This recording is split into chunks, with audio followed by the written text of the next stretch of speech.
Hello friends, welcome back to MBC tuition classes. कैसे हैं आप सभी। आज आपकी क्लास में स्टार्ट करेंगे क्लास 10 की एक्सरसाइज 7.2 जिसका क्वेश्चन नंबर 1 स्टार्ट करेंगे। और इस चैप्टर में आपके सबसे ज़्यादा यूज होंगे सेक्शन फॉर्मूला, जो मैंने आपकी इंट्रोडक्शन क्लास में बता दिया था। ठीक है, सेक्शन फॉर्मूला क्या है, सेक्शन फॉर्मूला कैसे यूज होता है, ये सब चीज़ मैंने आपको इंट्रोडक्शन क्लास में समझा दी थी। क्वेश्चन स्टार्ट करते हैं।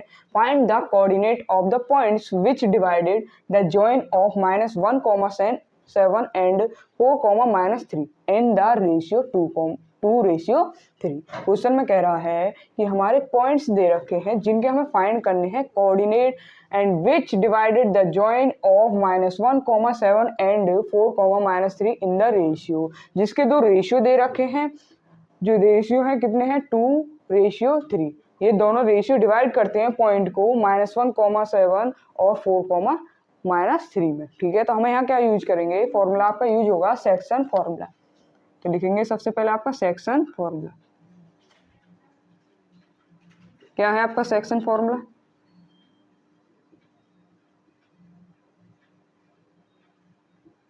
मैंने आपको समझाया था इंट्रोडक्शन क्लास में। मान लीजिए हमारे कोई कोऑर्डिनेट है, पहले आपको समझा दूं। जैसे कोई लाइन है, इसके दो पॉइंट्स हैं, एक ए नाम रख लिया और एक बी। पॉइंट्स क्या है आपके -1, 7 -1, 7। दूसरा पॉइंट है 4, -3। ठीक है, इस लाइन को टू रेशियो में, मतलब दो रेशियो में क्या किया गया है, डिवाइड किया गया है। एक रेशियो है 2 और एक रेशियो है 3। ठीक है, और इनको इस वाले पॉइंट का नाम रख लेंगे ओ। ये है रेशियो M1 और ये हो गया आपका रेशियो M2। अब निकालेंगे यहाँ से सेक्शन फॉर्मूला। सेक्शन फॉर्मूला में कोऑर्डिनेट O के पॉइंट निकालेंगे। कोऑर्डिनेट O क्या हो जाएगा आपका सेक्शन फॉर्मूला? देखिए मैंने आपको समझाया था बहुत अच्छी। सबसे पहले लिख लेते हैं हम M1 + M2, फिर लिखते हैं M1 + M2 कॉमा, फिर लिखेंगे ऐसे M1 + M2। अब नीचे लिख देंगे M1 + M2। अब देखिए ये जो हमारा फर्स्ट वाला है M1 + M2, इसमें किसके लिए निकालेंगे, x पॉइंट x1, ये हो गया y1, ये हो गया x2 और ये हो गया y2। x कोऑर्डिनेट x के लिए निकालेंगे। तो देखिए x1 है, यहाँ हो जाएगा x2, ये होगा x1, ऐसे ही y2 और यहाँ हो जाएगा y1। अब इन सबको क्या करेंगे, पुट करेंगे। हमारा जो x1 है, y1 है, x2 है, y2 है, और आपकी जो रेशियो है उन सभी को पुट करेंगे।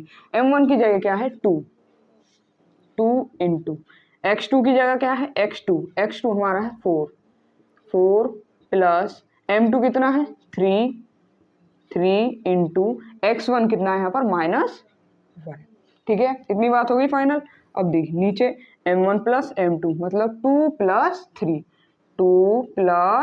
3 कॉमा M1 2 हो जाएगा इंटू y2 क्या हमारा 3 प्लस M2 की वैल्यू 3 इंटू और y1 की वैल्यू क्या है यहाँ पर 7 अपॉन में आपका क्या हो जाएगा M1 + M2 मतलब 2 + 3 हो जाएगा।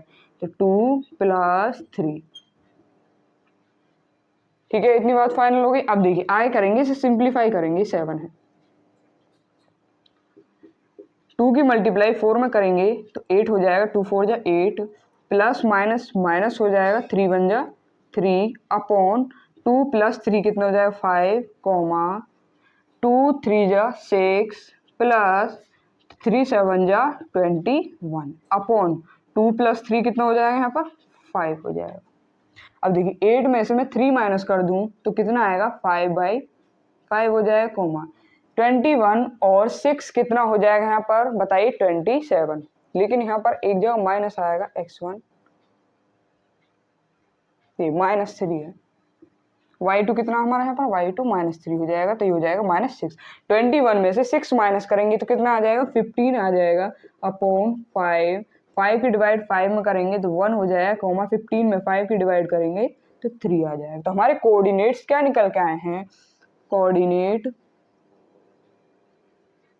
ओ क्या निकल के आए हमारे 1, -3।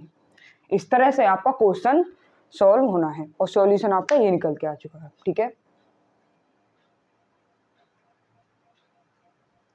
तो चलिए, आज की क्लास का क्वेश्चन पसंद आया हो तो लाइक कीजिए, सब्सक्राइब कर लीजिए। और आपको कंप्लीट एनसीईआरटी पढ़नी है तो हमारे चैनल को सब्सक्राइब कर लीजिए। आरडी शर्मा भी पढ़नी है तो चैनल को पक्का सब्सक्राइब कर लीजिए, क्योंकि आपकी आरडी शर्मा की भी क्लास आपकी डली हुई है हमारे चैनल पर। क्लास 9, 10, अगर आपका कोई छोटा बहन भाई है तो उसे क्लास 9 की क्लास हमारे चैनल पर करवा सकते हैं, और क्लास 10 की आपकी चल ही रही है। ठीक है, अगर आपको हमारा कंप्लीट चैप्टर, ये वाला चैप्टर 7 या कंप्लीट एनसीईआरटी पढ़नी है तो हमारे चैनल को सब्सक्राइब कर लीजिए, क्योंकि हमारे चैनल पर आपकी कंप्लीट 10th क्लास की एनसीईआरटी अवेलेबल है। तो थैंक यू, कल मिलते हैं नेक्स्ट क्वेश्चन के साथ। बाय।